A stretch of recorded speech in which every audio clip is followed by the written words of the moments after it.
ചേട്ടാ നമുക്കേ ബൾക്കായിട്ട് ഇത്തിരി ഡ്രസ് എടുത്താലോ?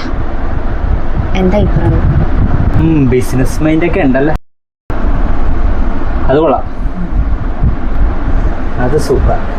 നമുക്കൊരു 100 പീസ് എടുക്കാം. ഡിഫറെന്റ് മോഡലിൽ 5 പീസ് നമുക്ക് എടുക്കാം. അപ്പൊ കളർ വ്യത്യാസം വരും. അപ്പൊ അത് നല്ലൊരു ഐഡിയ അല്ലേ? 100 പീസൊക്കെ വേണം, നമുക്കൊരു 50 പീസൊക്കെ എടുത്താൽ പോരെ? ഓൺലൈനിലൊക്കെ ഓൺലൈൻ പരിപാടി തുടങ്ങിയാൽ പോരെ?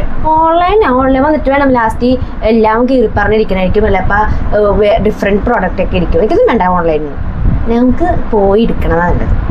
അതാവുമ്പോഴത്തേക്കും എനിക്കൊരു ബൾക്കായിട്ട് എടുക്കാം. അതാവുമ്പോഴത്തേക്കും ഇല്ലേ എനിക്കൊരു 3-4 മാസത്തേക്ക് ഡ്രസ്സ് എടുക്കേണ്ട കാര്യമില്ല, മനസ്സിലായോ?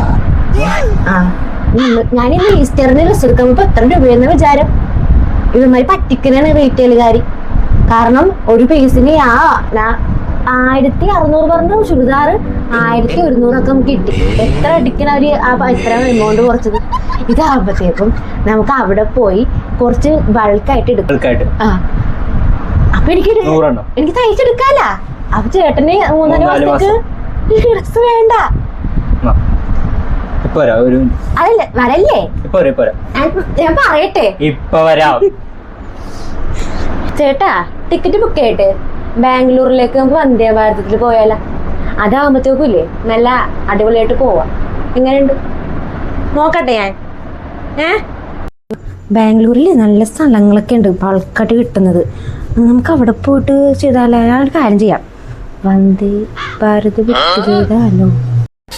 നിന്നെ ബാംഗ്ലൂരിലേക്ക് അല്ലടി, കുതിരവട്ടത്തേക്ക് പറഞ്ഞേക്കാൻ ഞാൻ.